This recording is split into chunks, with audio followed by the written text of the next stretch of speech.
All right, welcome. Let's get our little party started over here. We are going to have a nice little conversation, maybe even a moment for journal prompting, where we're going to talk about seva and karma.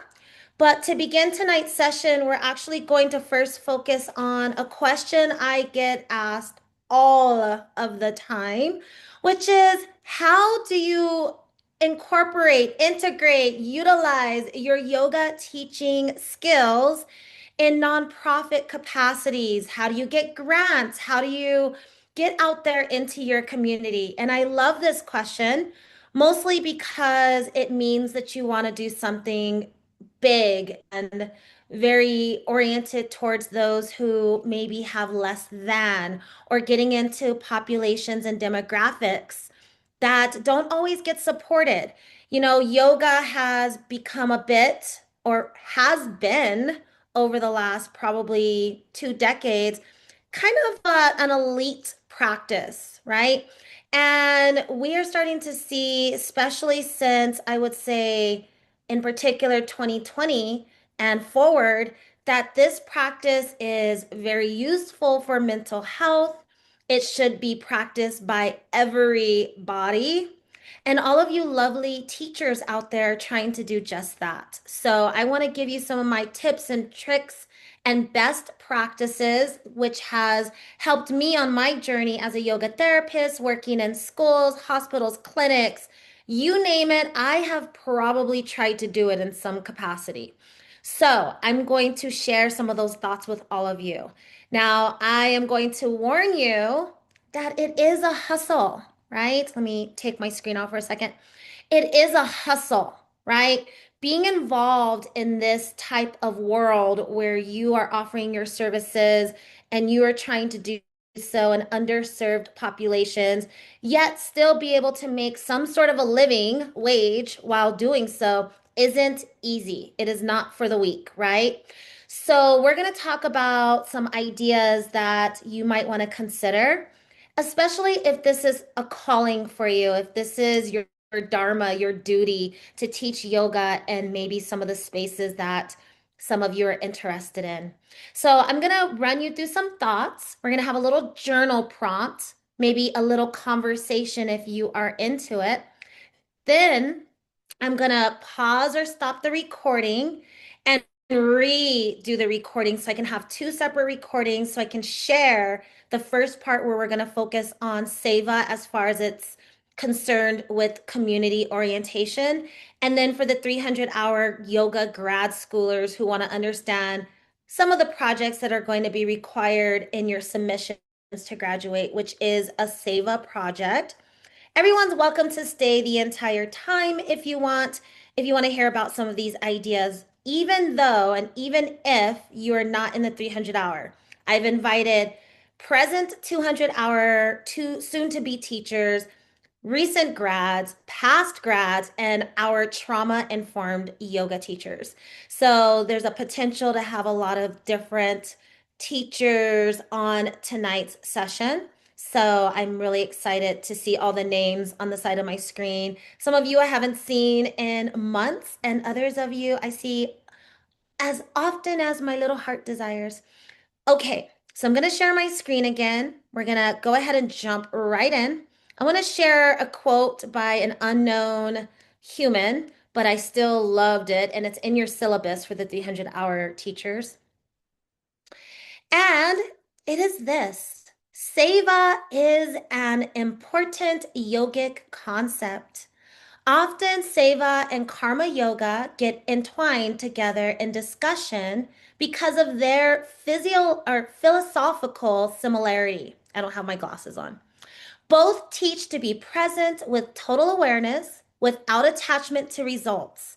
In Sanskrit, seva translates to selfless service, and karma yoga is the yoga of action. To practice seva, the practitioner lives in a way that is devoted to something greater than themselves and expects nothing in return. Volunteer work that is done from the heart is an example of seva. Seva can be applied to all aspects of yoga. Practicing seva opens the heart and brings peace, joy, and self realization. I like to think that it is dharma. It is a duty. It is something we are responsible for introducing out into the world as yoga teachers. And in our yoga grad school program, we have a Seva project that is required to submit in that program. And it's designed to be a project that gets you thinking about some of these bigger questions that we're going to talk about now, which is how. How do we get ourselves involved outside of studios, right? And many of you who are a part of the program or who have been in the trauma informed program or who are just very generous with their teachings, as we all should be, want to expand upon that, right? Rather, you have some small idea or you have a big, grandiose idea that you wish to present to the world. So, I'm going to give you a little bit of my background, and then I want you to think about what your story is, okay? Now, we all have a story, and that's what's great. You know, we're multifaceted in many ways. A big part of sharing our story and getting involved in the community is being vulnerable, being willing to look deep inside and see where in my life have I been supported, and where in my life do I wish I had more support. So I love that as being potentially our first journal prompt if you wish to participate. Where in my life have I been supported? And where in my life do I wish I had more support? And starting in that space is going to be a really great place. Ah! I get so excited to see many of you I haven't seen in a while. Mwah. So, when we think about that, that's really important because that's a big part of our own journey. And that helps us to build upon the story that we wish to share with others. Now, obviously, many of us, probably 99.9% of us who are embarking on this journey of yoga, has had a pretty profound experience as students. You don't enter into a 200-hour program plus, right? Countless hours of study and practice because you just want to get in better shape. You know? Yeah, you want to get in mental health shape. You want to get in emotional shape. The physical part is wonderful, right? Your bones are less creaky, your fascia is released, all those great things. But many of us have had this journey and experience with yoga that has been life changing, right? I'm sure each of us has had a story that we can think back on. We've had a teacher that gave us eye contact that felt our soul. We've had these beautiful moments with other students. And that's why we became yoga teachers. You know, we were inspired. So now, many of you, most of you, all of us, most likely, want to continue on that journey of inspiring others. Now, what is cool is over the last 5 years, we have learned that the world can be turned upside down. And I know I said what is cool is, and many of you are thinking that's not cool at all. But everything has a plus minus. And the plus on that consequence of the world being flipped on its head was that we had to think outside of the box. And that's really when I started thinking truly outside of the box. You know, being a studio yoga teacher for some of us is a journey that we embark on and we enjoy. And, you know, it's a very controlled environment. But we're starting to see that we can take yoga outside of that purview of just being in a studio class, in a studio practice. I'm sure many of you have practiced at this point in lots of different places, parks and rooftops and under the stars, and maybe even in salons and maybe even in a clinic, right? And if you haven't been a practitioner in spaces outside of a studio, I highly suggest you figure out a place to go and explore because yoga feels different to the nervous system in all of the different spaces that it's presented in, especially asana, pranayama, and dhyana, right? Meditation. So when we think about this, as you started to notice, like, wait a minute, I can teach and practice this beautiful art and this wonderful science of yoga, this philosophy in lots of different places, right? And as Tina says in the chat, I don't in a studio with her little huggy emoji. Exactly, right? It's like we realize we can practice from home. We have a lot of options. We can practice in water, we can do a lot of different things. Well, my journey began in realizing that, you know what? I don't need to be defined by being a yoga teacher just on a schedule somewhere. I can pop up a studio in the middle of the mall, which I did for quite a while. I can practice yoga on a military base. I can bring it to a cancer center. I can take it to a shelter for women. I can bring yoga in lots of different spaces, schools, children, prenatal, all of the above. And that is when I really started to see that this beautiful philosophy can take on everything that you're willing to dream up. Now, the challenge is that we have to put ourselves out there to be able to explore and experience the benefits of being able to teach and practice in these spaces. And so, what I did was obviously, many of you know, I went through a pretty long yoga therapy program. And in that program, which I've adopted into our yoga grad school program, was a karma class type of program where you basically got karma cash for teaching in environments that maybe wouldn't ordinarily receive a yoga teacher. And so I've incorporated that along with our Seva project and our yoga grad school program. But whether you're on a yoga program or not, you can still take on these attributes. So, where do you want your practice to expand to? Where do you wish to invite teaching, right? And let me just see here what we have in the chat. Jen says, so a studio doesn't necessarily have to be a physical permanent place, but a movable studio. Exactly. And we can even replace the word studio, right? We can really think about it as a spiritual practice for us, sadhana, right? And you can take sadhana anywhere you want to take it.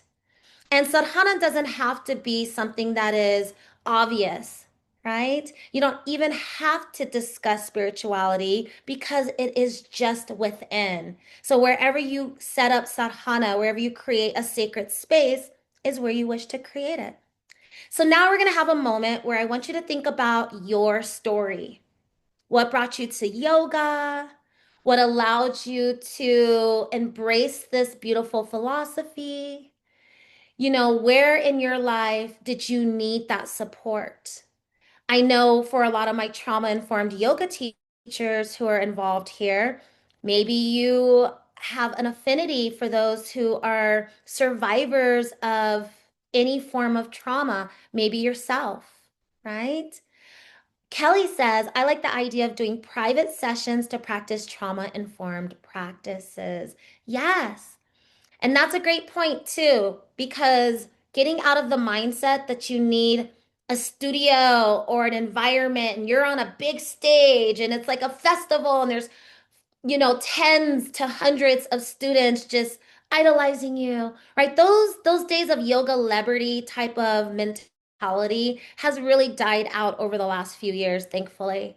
We're really starting to see that yoga is therapeutic, and whether you've gone through a yoga therapy program or not, you can teach with that intention, with that sankalpa. Chanel says, I love the idea of the different facets of yoga. Uh-oh, I missed it. Let me scroll up. It is so broad, and I would love to explore different options, but I have a hard time with putting myself out there. Exactly. That vulnerability piece is a huge challenge. Kelly says, I also like to create community in my neighborhood and I want to teach in our park. I love that. I've heard of teachers really giving back into HOAs, teaching at their own HOA. Every HOA needs to relax. So there's a lot of things that we could be offering. So take a moment, have a little journal prompt. What's your story? Whatever comes to mind first, don't overthink it. You can change this up as many times as you want, right? But identifying with your story is going to be really important, especially when you think about getting into seva, whether it's nonprofit work, fundraising, and so on. Being really connected to that story, to your why. Because you're going to have, just like Chanel said, you're going to be vulnerable. And when you are able to express your story from a place where you feel really comfortable and confident in that, that vulnerability is still there, but it's overshadowed by a bigger purpose. So, we as yoga teachers and practitioners, students for life, we get the benefits of yoga. We've experienced it, we've read about it, we've talked about it, we've learned about it, we're still evolving in it. But the people that you are probably hoping to serve may not have that awareness, right? They may not understand that yoga is this healing modality. They may have some idea, they may be able to conceptualize it, but to truly understand the benefits. So as you build your story, if you're creating like a bullet point, you would say, I want to really understand my story and I want to understand my why. And I want to know how yoga has been beneficial for me and where do I wish yoga could bridge some gaps, fill in some gaps for me, right? Jen says, I love that yoga can be so fluid. Absolutely. So those are the first parts that you want to really start to tingle with, right? Create a little dance, a little movement with in your mind and your body. Creating that vulnerability, knowing your story, knowing your why. Then starting to match the benefit of yoga to that expression. And this is what you've all been learning to do, right? Every time you teach, even if you've been teaching for 30 years, you're still learning how to make that connection. Why am I doing what I'm doing? You know, keep asking the question why. Why are we behaving the way we are? Why are we putting our bodies in these shapes? Why are we breathing this way? Really understanding the why so that the benefit can match that deeper dharma, that calling, that duty. Now, once you have your story, you know your why, you have the benefit to match the story and the why, then the next thing would be to tell it to everybody. And we're going to talk about who are you talking to, right? So on my journey, as I continue to tell you my story and my why, on my journey, I was just like many of you, I was nervous, right? I was a bit insecure about getting other people to experience yoga through my lenses. Like I knew it was really amazing, but unless I was hanging out with other yoga practitioners, I didn't know how to express that to just random people. So I entered into a program that included it in its teachings and in its submissions, which is why I do that for our grad schoolers. But wherever you are in your yoga journey, challenge yourself to create some obstacles that you can overcome. So, one of the first obstacles that you can overcome is just asking yourself if you could snap your fingers and teach yoga anywhere with a certain demographic, even maybe it's someone you want to help, a group of people, whatever that looks like for you, what would that look like? And whatever comes to mind, maybe you want to help a certain population because you identify with that population. Maybe you want to give back to a certain population because you know that they don't receive a lot of support in that space, you know? So, first start there. Now, there's lots of categories that you can put yourself in. As I sort of fluffed through earlier, you can think about healthcare, hospitals and clinics. You can think about education, schools, children. You can think about outreach programs, whether it's juvenile halls or prison systems or even other facilities that are, women of domestic abuse, military, PTSD. All of these categories are vast. I mean, I'm probably only mentioning a handful. But when you have your story and your why, you're not just out there blindly looking for things that you want to do. You're thinking, you know what? I overcame a domestic violence situation for 12 years. I'm making this up. This shouldn't, if this applies to you, it's totally by coincidence.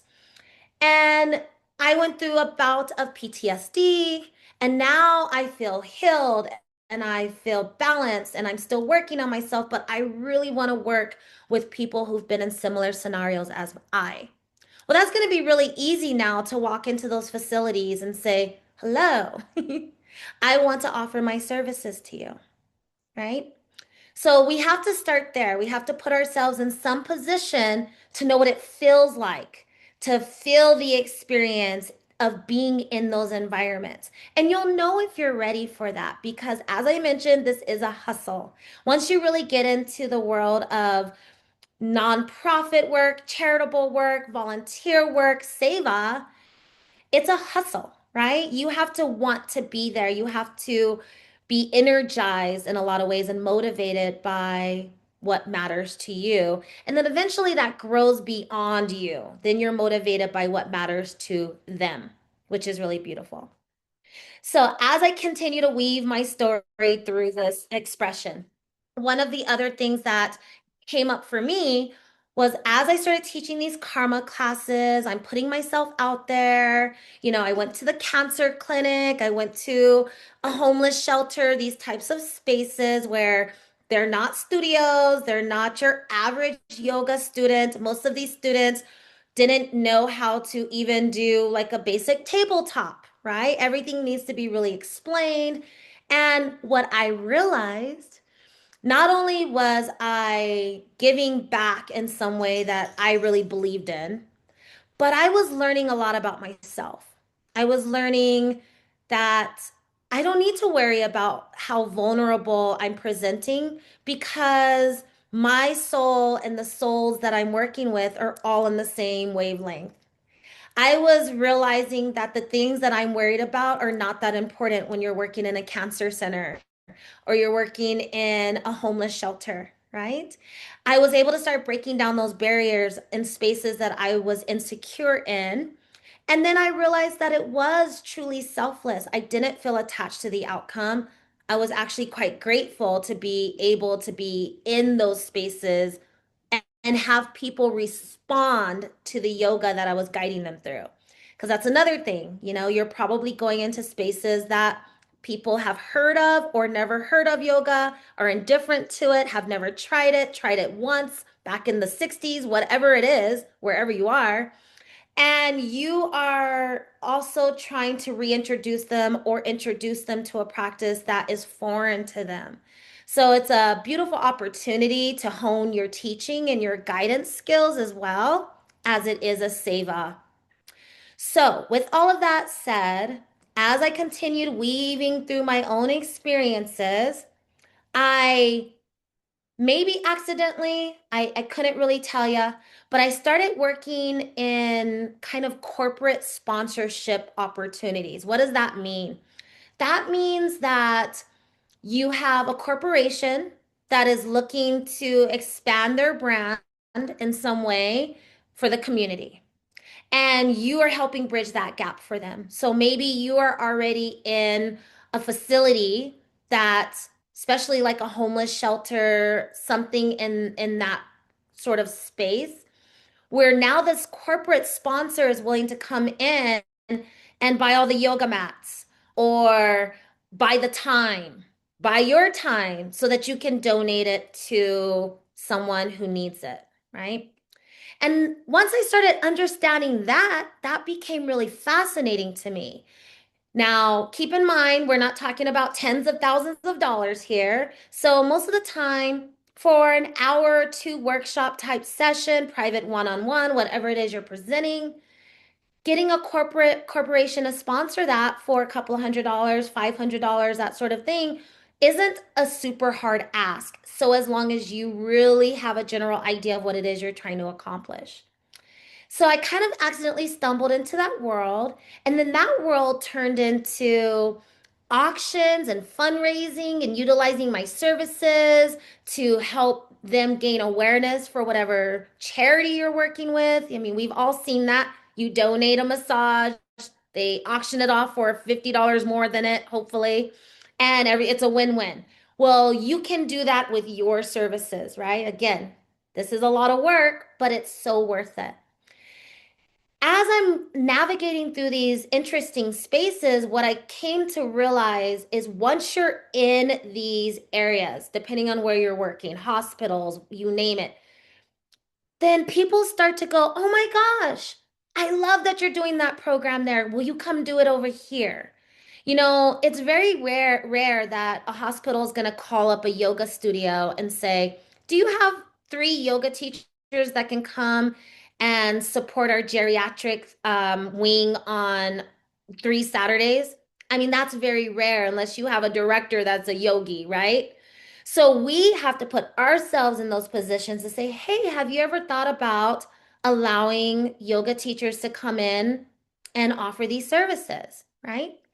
So this is where we first start getting into the groove of things. Now, I know what you're asking yourself. How does it work with compensation? Well, I'm going to be quite honest and frank with you. For a good part of what you're doing on the front end is very voluntary. It's very donation based. Now, once you're in those spaces, you'd be surprised how the compensation will make its way to you. How does that happen? Well, what I learned was unless you have a 503c, right, nonprofit or some sort of not-for-profit organization, then you need to partner with organizations that already have that going for them. So why not call up your local nonprofits, your charitable organizations, and say, what would it take for me to join your team and offer this service? Now, again, you have to go in there with a giving heart and then allow the discussion on compensation and what that could present as to naturally formulate itself, depending on where you're at and what you're doing.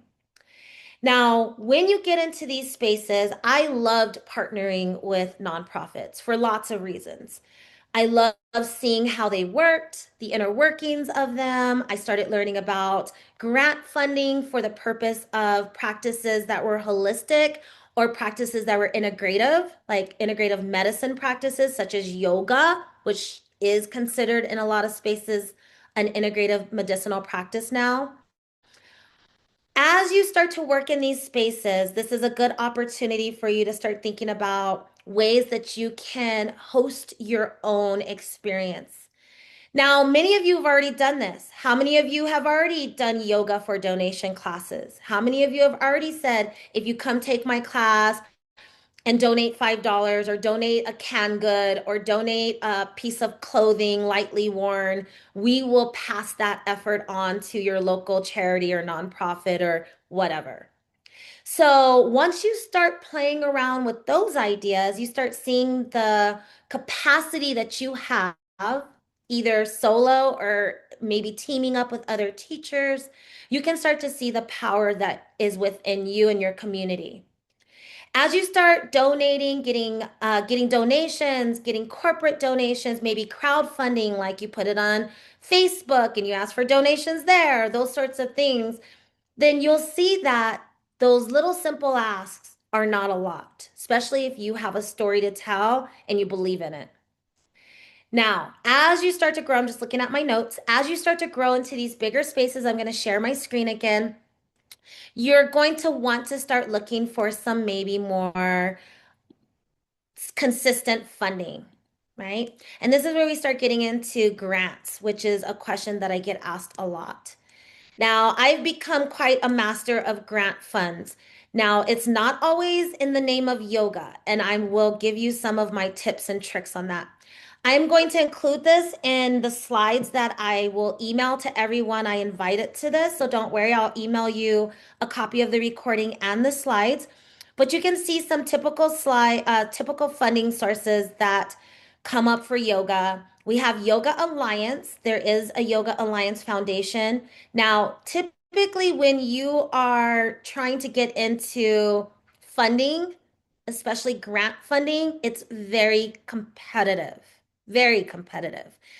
First of all, offering grants for yoga is not normal, right? This is not something that we're used to or the world's used to at this point. So you have to have a really compelling reason why you would be selected for the grant. People who are maybe doing yoga therapy type of practices for trauma, for babies, for children, for spaces that maybe aren't looked at as closely or overlooked a lot. Addiction, all of these types of spaces with a nice, compelling story and a good plan, it could be likely that you'd be considered for a grant. Now, when you're looking into grants just for yoga, as I mentioned, they're very competitive. I personally have never received a grant that was dedicated to yoga. Okay. And you might be asking yourself, okay, well, that's interesting. What have you done? So, what I've done is I have reached out for grants that are in conjunction with other services. So maybe we're doing some sort of a drive, like a clothing drive. We are trying to do internships for some sort of a program at a nonprofit. We are trying to do something that can I can incorporate yoga within the thing, right? We can allot some funding for yoga. And so I've done it where it looks like lots of different things. It has presented as opportunities for, I'm just thinking of some recent ones, opportunities for instance, like my doula program on the Navajo Nation. That started off as a simple baby grant that grew and evolved into a larger grant that it evolved into also donations and corporate funding. And it was designed for doulas to be able to provide prenatal and doula care and services to women who have been subjected to sexual abuse, not necessarily while they were pregnant or leading to pregnancy, but just at any time in their life. And it started off as a small group, and then it grew to where we were now teaching women how to doula. And then we incorporated in that next grant a small space for yoga therapy, right? And sometimes we have to reword the word yoga and we have to use the word somatic, right? So I think in that case, it was called a somatic therapy um, part of the program that was offered to those particular enrollees in that bigger program. So the grant was never for yoga, but the grant did eventually include yogic practices. So that has been sort of my claim to fame is, for instance, right now I'm working on a project working with the Juvenile Detention Center in northern New Mexico. And this program we have built in, it encompasses mental health counseling, it encompasses some other holistic practices, and we've added in somatic therapy now.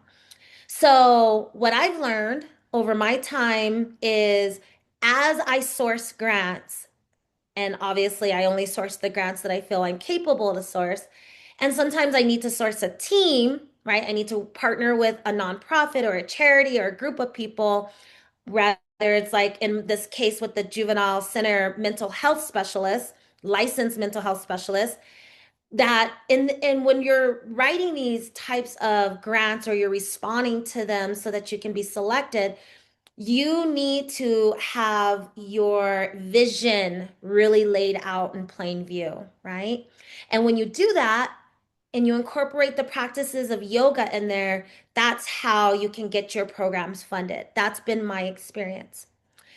Now, how do I get these grants? How are we sourcing these grants? I have to tell you, there are organizations, most likely, regardless of where you live, there are organizations, usually nonprofits, that this is their bread and butter. This is their jam. Okay. So when you partner with them and you tell them what your goals are and your specialty and how much work you're willing to help to make this vision come alive, then together we can partner to do big things. Okay. And when you piggyback on maybe a nonprofit or some other entity that already has opportunities, but maybe just doesn't have the staff to source the grant, respond to the grant, or even doesn't, a lot of times these 503Cs are very thin, right? They're very thin. So when you come in and you say, I want to partner with you, what can I do for us to get some funding to incorporate yoga therapy practices? And you all are doing yoga therapy practices, right? You're not just asana teachers. So as you think about whatever your specialty is, whatever that why is and the benefit of it, and you sell your story, well, when you partner with these organizations that already have the resources, they have the capability, they don't have the resources, you can be one of those resources. So that's a great way to do that. If you're working independently, right? Some professionals have more opportunity independently than others. If you're already a licensed mental health practitioner, you might have access to more opportunities than someone who isn't. If you are an educator, you might have opportunities that might not be presented to the public.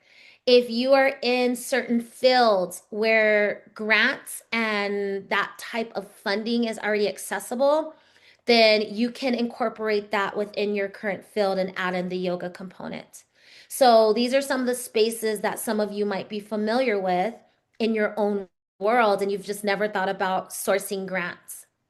So, some that I've seen have been, horse therapy, mental health practitioners who are sourcing grants for mental health, mental health subjects that they are maybe running through like a trial program of some sort. Somatic therapy gets entered, yoga gets entered, all of these things in response to offering discounted or free services to the population.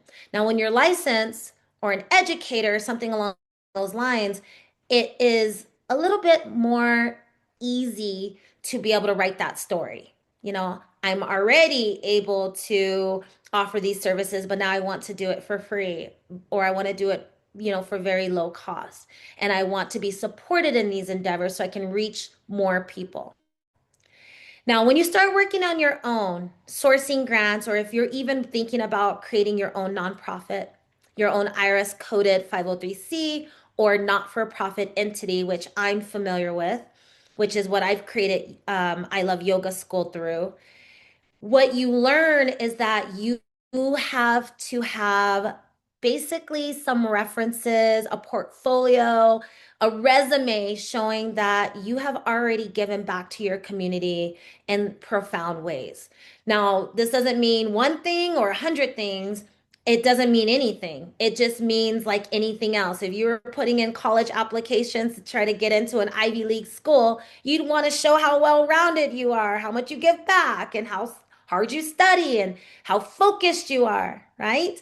It's a similar idea. You don't want to put the cart before the horse. And I think that's the challenge a lot of time when you're thinking about getting out into the community. You're thinking right away nonprofit, grants, funding.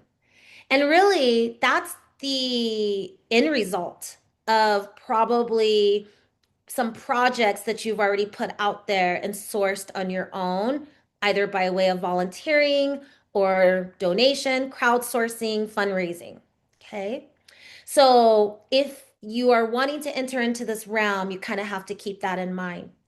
Now, most of us who have been successful in this area, I have to tell you, it's pure luck. For me, once I started weaving into these different spaces, I don't know if it's the law of attraction, manifestation, I can get real woo-woo about it. But at the end of the day, I know I was blessed and lucky because I wasn't doing anything necessarily better, different, more than the next. So I ended up being gifted through a sponsorship that I had with Lululemon that allowed me to have upwards of $50,000 in grant funds to use at my discretion. And when I say at my discretion, with guidelines to meet that, but more or less in my community. And boy, did I that opened up a world for me. That's like someone giving you $1,000 right now and saying, please go do something amazing in the community for yoga. Your brain will now suddenly think about things it never thought about, right? And that's what happened to me. I had 4 years to spend a certain amount of money And for those of you who are wondering how I qualified for that, at the time I had like a 4 year running podcast that just happened to go lucky on that as well. And one of my sponsors was like, "Hey, get a discount from Lululemon if you use my code." And I probably sold more Lululemon than they gave me grant funds. Okay. So I to be able to get $50,000 worth of grant money, I must have sold at least a quarter million is my guess. Okay. Unbeknownst to me, just people using my code over a span of years. With all that said, I had this newfound way of being able to utilize funds that I never had before. Now, I could tell you that I put a lot of blood, sweat, and tears into that podcast, which I did, but it was really just the right time. At the time that I created my yoga podcast, there was a handful of yoga podcasts. Podcasting was still really popular, whereas now YouTubers are probably more popular. And it was just the right time. I was at the right place at the right time. I think it was year 2017 when I started my cast, and just things came from that.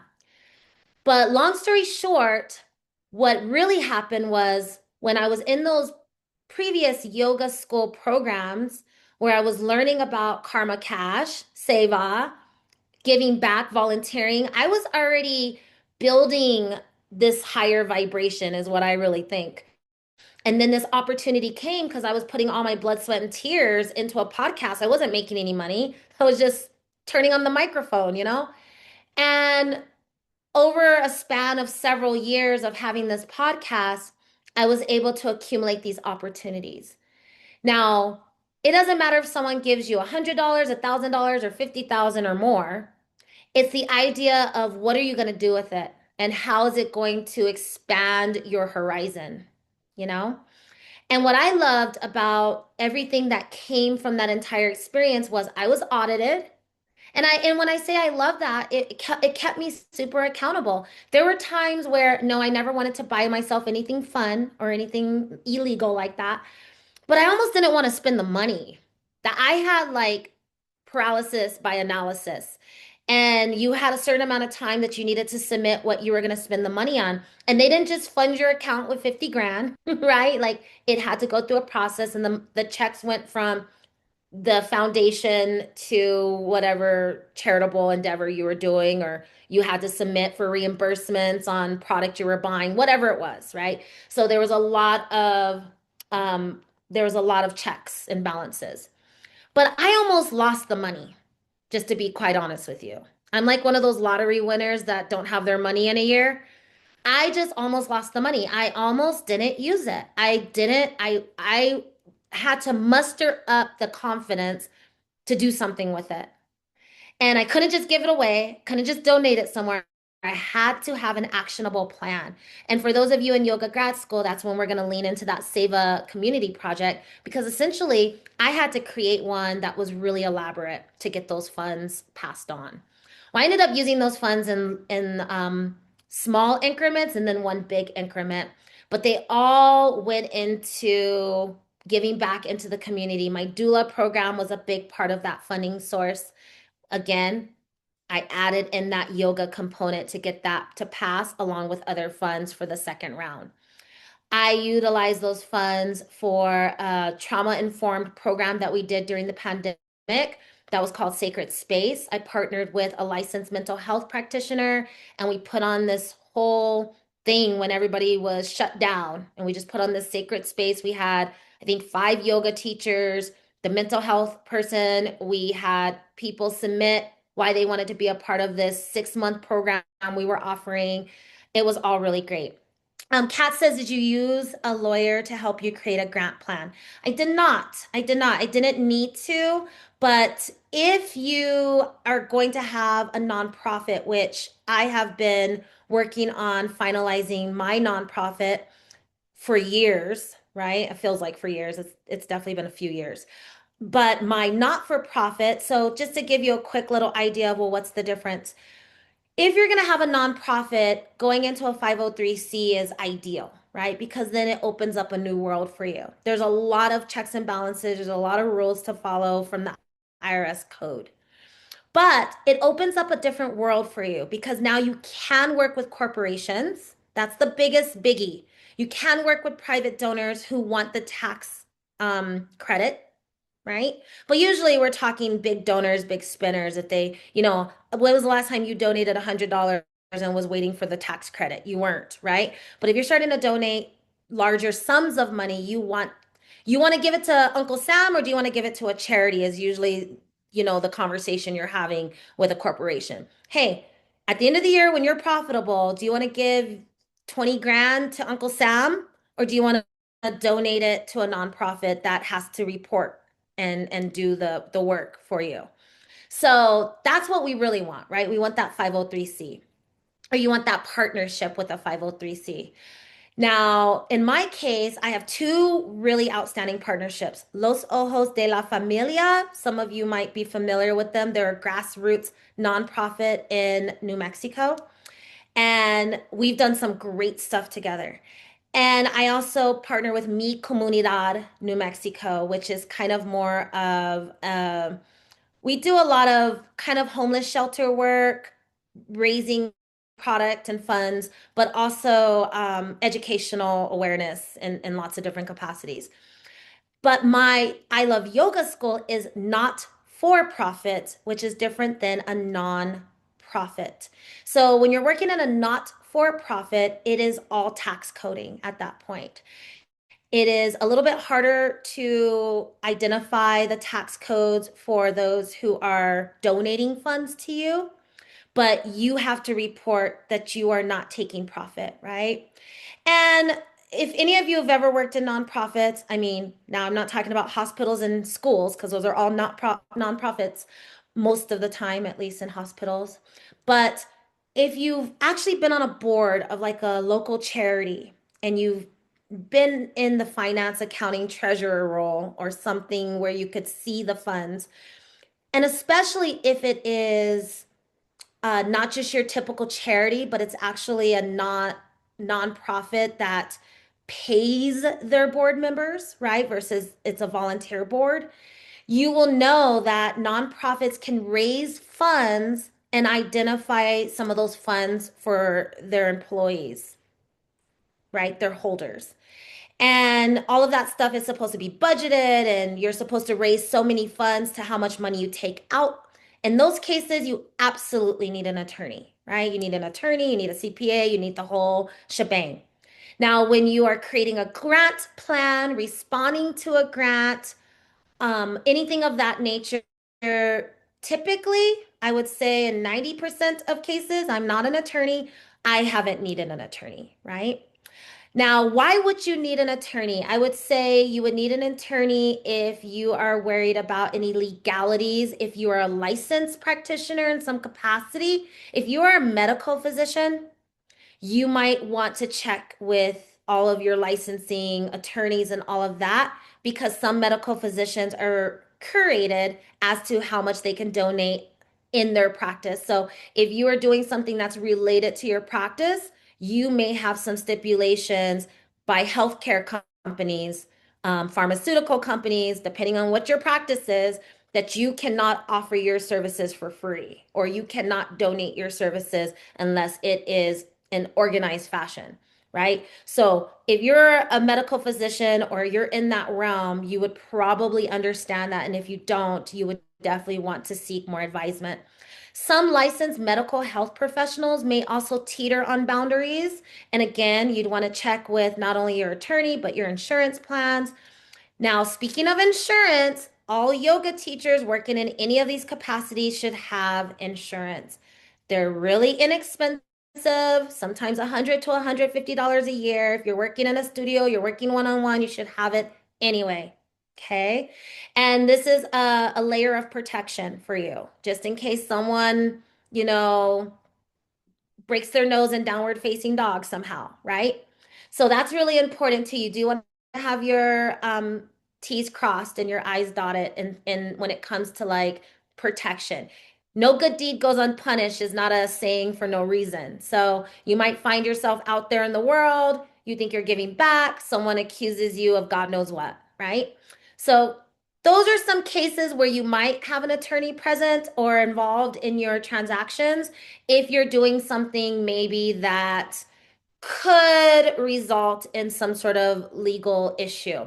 This is also why I love partnering with already established organizations because I can bring myself my yoga insurance policy with me, right? Attach it to my back, and I can go and work through the guise of some other nonprofit that already has stipulations in place, right? But this should not scare you or concern you to a point where you wouldn't want to be involved in offering your services. It's not easy owning a yoga studio either. And there's, at least in Albuquerque, where I'm residing at this very moment, I'm in process of moving to Taos, New Mexico. But there's a yoga studio on every block and every corner, right? So, it's not that complicated once you're in it. Everything has its potential consequence, good and bad. So keep that in mind. Now, if you are wanting to work in the educational sector and these particular grants sometimes extend beyond schools, is the Title IV grant. If you Google Title IV grants, lots of stuff will come up. Okay. This is another space. This is sometimes a competitive space depending on your community, but I'm going to give you a little thought to consider. A lot of these Title IV grants go unnoticed. Okay. Schools are using them. They're using them for laptops and they're using them for school supplies and whatever they need, cleaning crews, whatever. But there's a lot of money that's left on the table that's not allocated for technology or not allocated for internet or not, that's kind of in this weird little bucket of nothing that doesn't get tapped into. Okay. So again, you could be working with like a public school district, a charter school, something along those lines. Usually private schools, they have different ways to operate. But in any event, you could apply to offer these services in these spaces if you have a compelling reason. I am a neurodiversity educator, okay? This is my day job essentially. And in that weird little category I just said, I do a lot of strange things. Rather, I'm building STEAM labs or curriculum, or I am, coaching or teaching or doing training, something in this space. And really, neurodiversity is this buzzword for all encompassing. Like, let's include everybody in an opportunity to learn. Let's not just teach people based on one way. Let's be multifaceted in the ways that we can pick up information and retain it. So in doing that, I have learned in working with schools, I taught yoga in schools forever, like really forever. And there's funds for you as a yoga teacher in schools. Typically, it's not volunteer. Typically, you do receive compensation. And it looks very similar to working in a yoga studio, depending on your process in working with those schools. And sometimes you just do one little thing for them. Maybe you're just teaching yoga during testing, and in that case, maybe you are volunteering or donating your services, or maybe you're actually involved in the school in a bigger way, right? In some capacity, where you're actually like a resident yoga teacher. There's funds for that. And I will tell you firsthand, I have worked at this point in several facilities that had funding that didn't know they had funding. Schools, hospitals, clinics, you name it. They know they have funding, hypothetically, in theory, but they don't know they have funding. So sometimes you have to start the conversation, offer your services, get yourself in the door, right? Be indispensable as a yoga provider, and then say, you know what? Can we look into ways that we can fund this path, this journey, whatever that looks like? And a lot of these bigger organizations have a lot of ways to do that. You can go and crowdsource, you can go and find a corporate sponsorship, but guess what? They can do it even better, right? they can do it even better. So I did a stint at the heart hospital, but it was for my clinical hours when I was in my yoga therapy program. But what I learned there was that in some special codes, some special billable coding, they don't code you as a yoga teacher, and typically in hospitals, you're either a part of the integrative medicine uh, staff, or you're considered alternative, and alternative in hospitals can mean so many things at this point.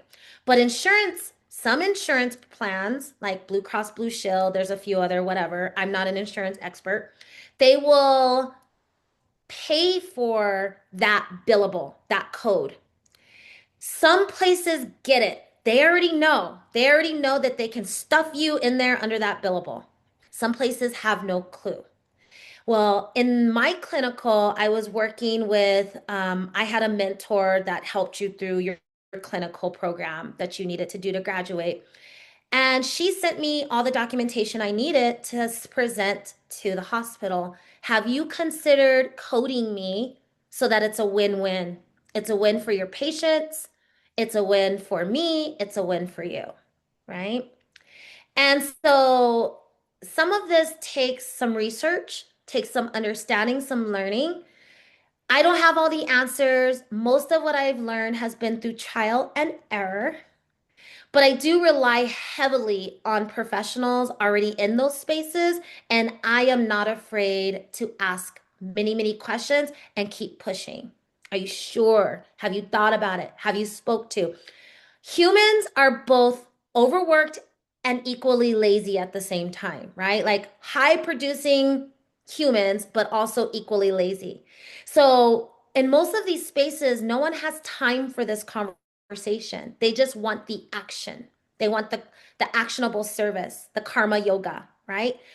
Most of them don't have time on how we can make this sustainable. Well, I have to tell you, if you want to be seen as a professional in this space, you have to do the research. You have to ask the right questions. You have to demand to be seen by whoever's in their finance and accounting and business management offices. You have to do the work. You have to be willing to sit there. You cannot expect people to call you up and say, guess what? We found $3,000. We want to use your plan. Finally, one of the other things that I like to do is I like to pick up the phone or send out emails, depending on what I have more access to, and I like to call around. And I like to say, hi, I'm Bree Morena de Santos. This is everything you need to know about me. I am looking for a place to offer my services fully funded. Now, that is an interesting thing. I'm not saying I'm looking to volunteer. Sometimes when people hear the word volunteer, they go, oh, yeah, yeah, yeah, let me send you to my volunteer hotline. Let me send you to the volunteer department. And then you're put into a volunteer process and bucket that you sometimes can't get out of. Okay. So instead of saying I want to volunteer, I say I have funds, I have been funded, and I would love to share those funds with your organization. Well, you don't get put into the volunteer category because you're not just a sweet old retired yoga teacher looking to volunteer 2 hours a week, although we love that. But what instead I say, I'm already funded. I'm funded for 22 hours over the next 6 months to work at your organization. Now, maybe that's true, maybe that's false. But either way, I'm willing to give up 22 hours, or maybe it's 5 hours, or maybe it's 2 hours, whatever it is for you. But I am calling the organization that I want to work with. I'm not calling the organization that will take me. I'm calling who I want to work with. I want to work with this museum. I want to work with this clinic. I want to work with this school. So, guess what? I'm not volunteering. I'm funded. I already have my own funding. Do you want my services? And then, of course, I have to present myself. I have to be accepted into the program. But I don't usually get told, no, we are not looking for free stuff here. you know? Every now and then I'm told, "Oh my goodness, I we would love to have your services," and then I never hear from them and I can't reach anyone, right? So I kind of get ghosted. But I've never had just a flat out no, we're not looking for that. Okay? Once you're in those facilities, Again, you have to hustle. You have to do the work to ask who's in charge of these ideas. How can I talk to that person? How can we create a plan? Who do I need? I have partnered with a lot of people that I needed to bring in as my phone a friend or my little buddy because I wouldn't have been able to get the grant or the funding as me. I needed that licensed health, that medical professional. I needed that mental health professional. I needed that chiropractor. I needed someone else on board. So there is a lot going on. There's a lot of moving parts. I have had times where all my work has been forgotten and lost, and I will never get that time back.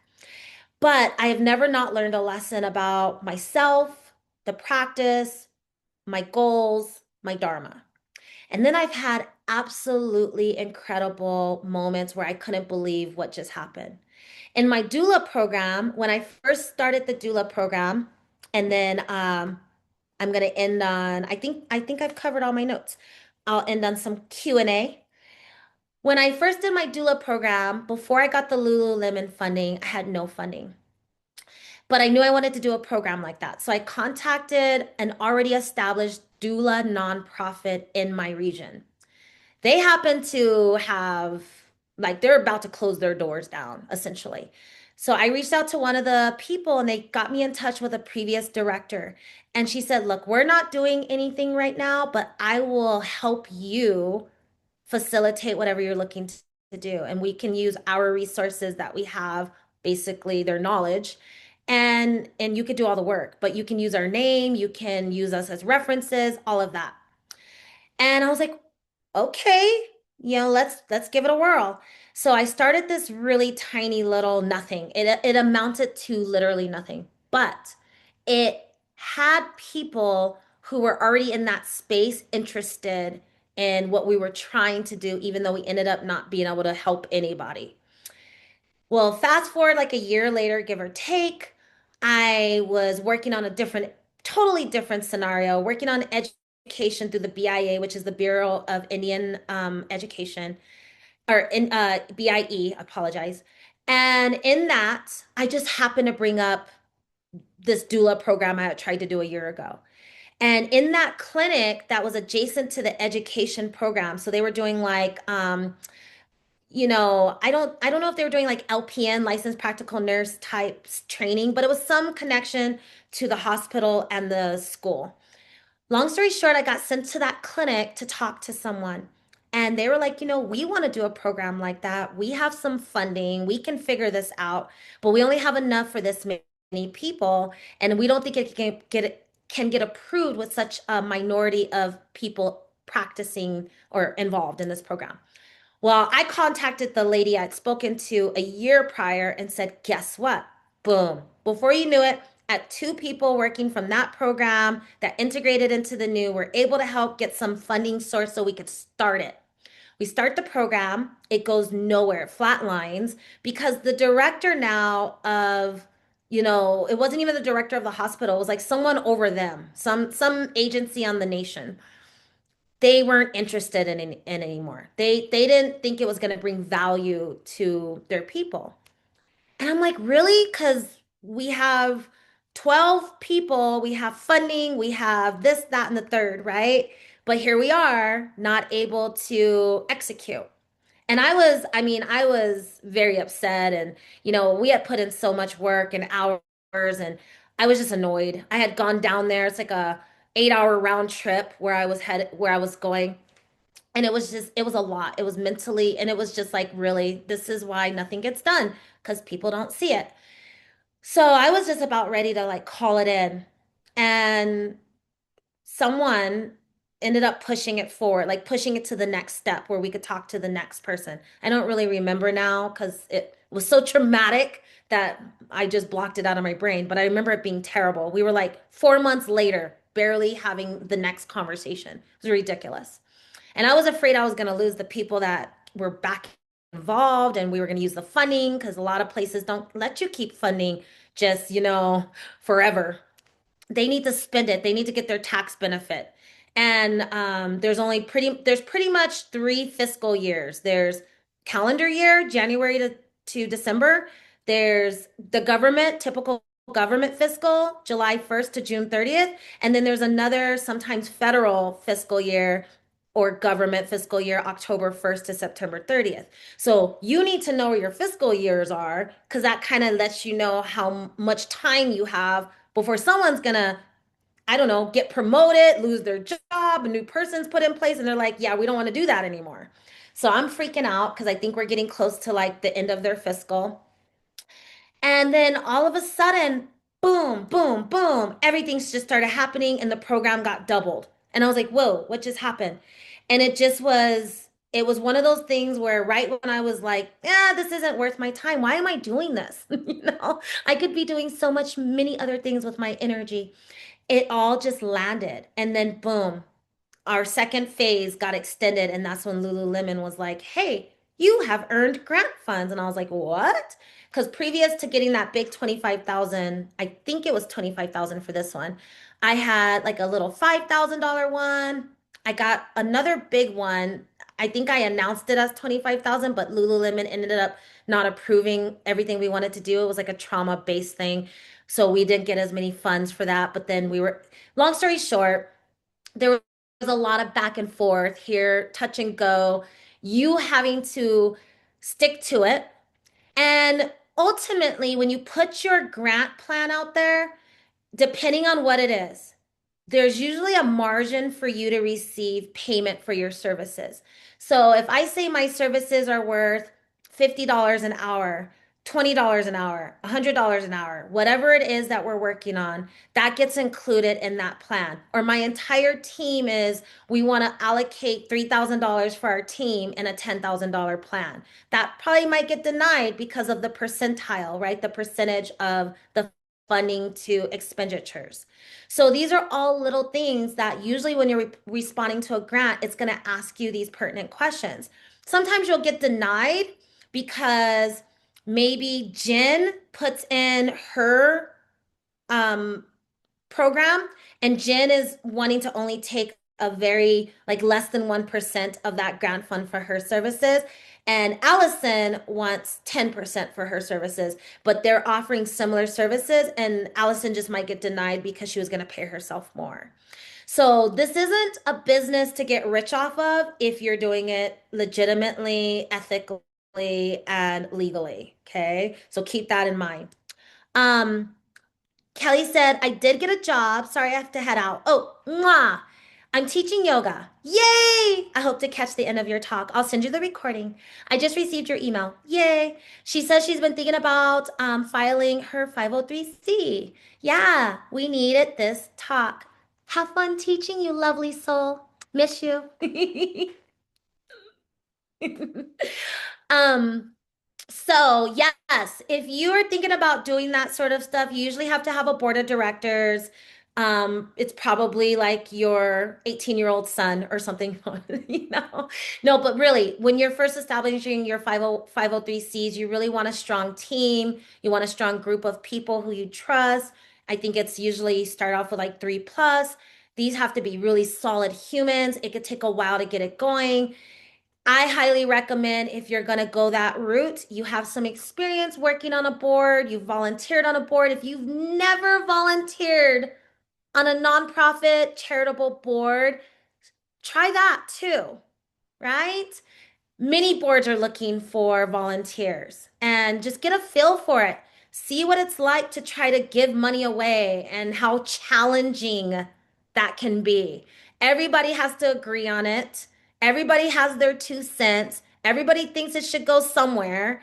And usually it takes a while for it to come together. Well, that's what it feels like when you're also out there in the community trying to offer your services. So that is my TED Talk. I will be following this up with some additional thoughts and resources. If you are on a journey of anything we've just mentioned tonight, maybe you are contacting some facility to offer your services to, and you want to do a little role play, let me know. We can set up another Zoom where we can bring in a group. I mean, I have such amazing teachers that are in this program, all of you. all of you. And many of you would love to give feedback to others on their presentation or their thoughts. I would love to host another one of these with some follow-ups. So email me, let me know what's going on. What's your story? What is it you're trying to do? Rather, if you're just trying to teach yoga in the park and raise some funds for your local, you know, charity, that's wonderful, right? Or if you are trying to partner with a specific nonprofit, please feel free to use me as a reference anytime. Send me an email, say, Bree, I wrote you down as my reference. This is what I'm trying to do. This is my story. This is my goal. When I get called, I will absolutely support those efforts 100%. Okay. So please feel free. And I have enough on my resume to be able to hopefully lend some good advisement or references for you. Sadie says, does being the PTA president in the past count?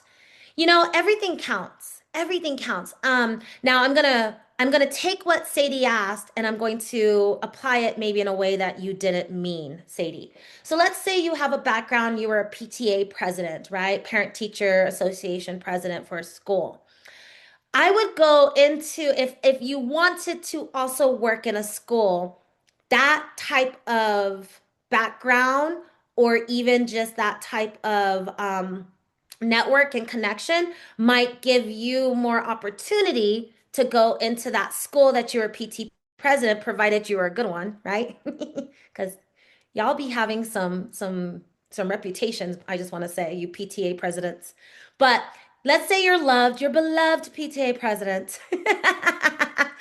Let's say you're a beloved PTA president and you want to go to a school that you worked in or any school in the district and say, I was a PTA president, blah, blah, blah. I want to offer my services in this way. Why not?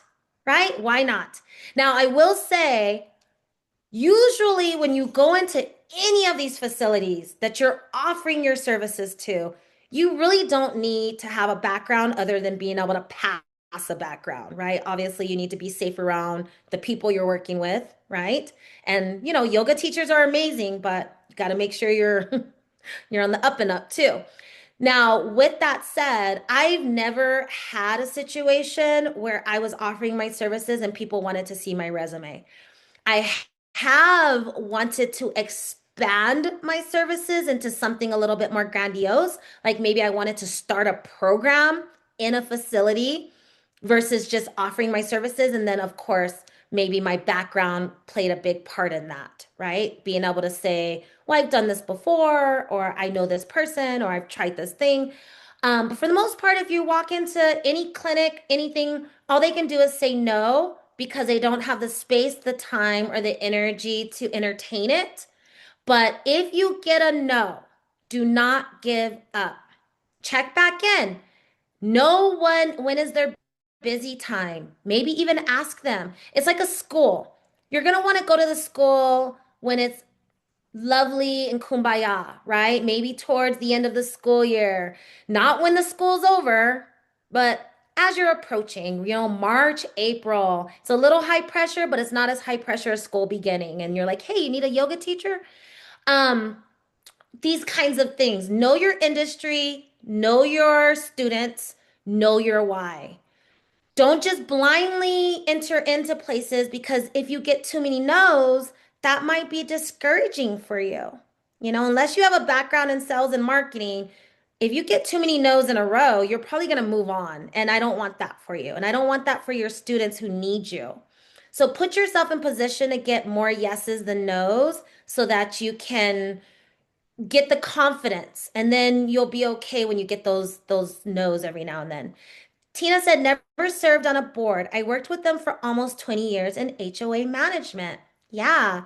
I mean, here's the thing about serving on a board and particularly a nonprofit board that's oriented to community service versus oriented in, when we think about like HOAs and PTAs and all of those things, those types of associations, those are great to serve on and have a feel of working with people. But when you serve on boards that have to donate money or services or products and materials into the community, you get to see how hard it is for them to decide who and what to do and work with and how and all of that. So like serving on a board that does something in the community that like, maybe it's like a homeless shelter type board or something that does some sort of funding in the community, like some sort of a community board is all I can think. There's many of them. My mind is drawing big blanks right now. You learn so much about the interaction, and you're getting to pick people like you who are asking for you to support them. And that's what's really fascinating. So if you're serving on like a community oriented board, you guys might put out a grant that says we have $5,000 from our donors to give back. We're going to give a grant out. And you're going to get all these applications, let's just say. Or maybe you're working on a scholarship board. You're getting all these applications for a scholarship that you guys are offering on your community board or your community foundation. And you get to see how hard it is to choose what Deb has in mind versus what Raquel has in mind. They both have beautiful ideas. They both want to do amazing things in the community, but you only have so much time and money to offer, and you get to see what that feels like, and you also get to kind of be behind the kitchen, and that's really great. If you haven't had an opportunity to do that and you're interested, I say serve a term. Depending on what you're serving for, a term could be 6 months or it could be 3 years, right? um but also that's not the only way to get that experience. You can just go and work with boards on a temporary basis as well. In most cases, a lot of boards have like what's the word I'm looking for? Someone help me out here. Little groups. What's that word? It's not You're not on the board, you're not an official board member, but you're in a committee. So maybe you're on a little committee for that nonprofit board. And I would say do this if nonprofiting is in your future, so you can partner with nonprofits. I would partner with a nonprofit that has donors or is working in the industry you already want to work in. You want to work in healthcare, you want to work in addiction clinics, you want to work in some mental health oriented facility, domestic violence. Who is supporting that facility? If you go to the facility and it's Jane Doe's um, homeless shelter for women, who's supporting them? Is it public donors? Is it corporate donors? Go on their website. Who is supporting them? Contact those people, contact their supporters, right? So it's definitely a hustle, but it's worth every minute of it, even if you only do it one time in your entire life as a yoga teacher. It takes you out of the studio mentality. Even if you spend the next 20 years in the studio, it feeds your soul. All right, my dears, questions before I stop the recording? I ran over quite a bit for those of you who were here for this first part. The second part is not that long. For those of you who are going to stay for the second part, we probably only need a good 30 minutes tops for me to just remind you of what is required in yoga grad school for your Seva project and your karma classes. Any other questions for this particular topic?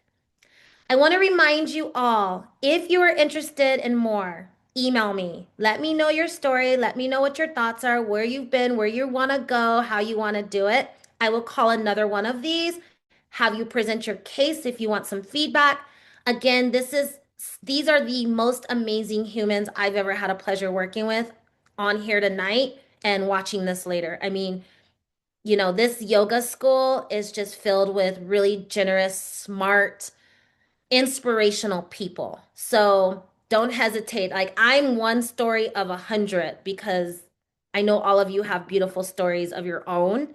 And if you want to have another Zoom where you get to share your story, email me. Let me know what your story is. Let me know what you're trying to do, what you've already done. And if you want to present that to the group, either just as a share to inspire others or for feedback, or just to hash it out together, just to mash it up. All right, I'm gonna give you a moment of silence. If you want to unmute, come on. If you want to type in the chat, come on. Otherwise, I am going to end this first part of the session.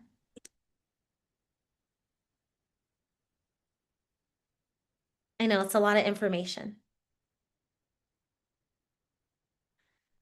All right, my dears, it's a lot to unpack. I know. And allow yourself grace and patience. Allow it to be a lifelong experience if you want to get into this space. Allow it to also be in addition to all of the other things you like to do. If you are working at a corporation or a business, you run your own business, go to them, go to yourself. But look into that environment, like look around, ask yourself, where am I already? You know, where am I already? Kind of going back to what Sadie said as being a PTA president, count. Go to where you are already. If you're already working at a big corporation, let's see what they could help facilitate, right? Now, you are probably going to need to ask more than once. Whoever you're working with, whatever it is you're trying to do, if you have a, I'm just going to ask this one time and hopefully they say yes mentality, you're going to have maybe an experience that isn't favorable. Remember your why, remember the benefit, remember your story, and remember your students. The students you haven't met yet, the students who can't afford to pay even $5 at a yoga class, the students who need yoga, who don't have a way to experience this wonderful practice, to be able to have someone share space with them, look them in their eyes, possibly give them a hug or a pat on the back, who's not necessarily virtual, who's right there in the flesh. Remember them. Those will be the people that keep you fighting for them. And because you love this practice and this philosophy and you believe in it and you trust it as a healing modality, then it cannot be denied. Okay. All right, my dears, that's going to conclude this first part. You're welcome to stay for the second part if you like. I will email out this first part. The second part and the first part will go in the 300-hour platform for those of you in yoga grad school who have access to that. Thank you for being here. If you are signing off at this point, I appreciate you from the bottom of my heart. And I look forward to helping you to continue on this beautiful journey as being yoga teachers, practitioners, students, lovers, and keep your head up. You know, there's someone out there waiting for you to come knocking on their door. I promise you that. All right, my dears, I'm going to end this first recording.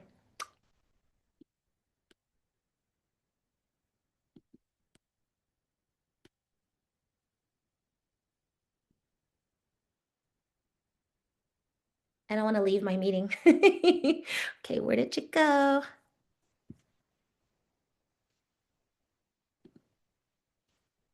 Okay, here we go.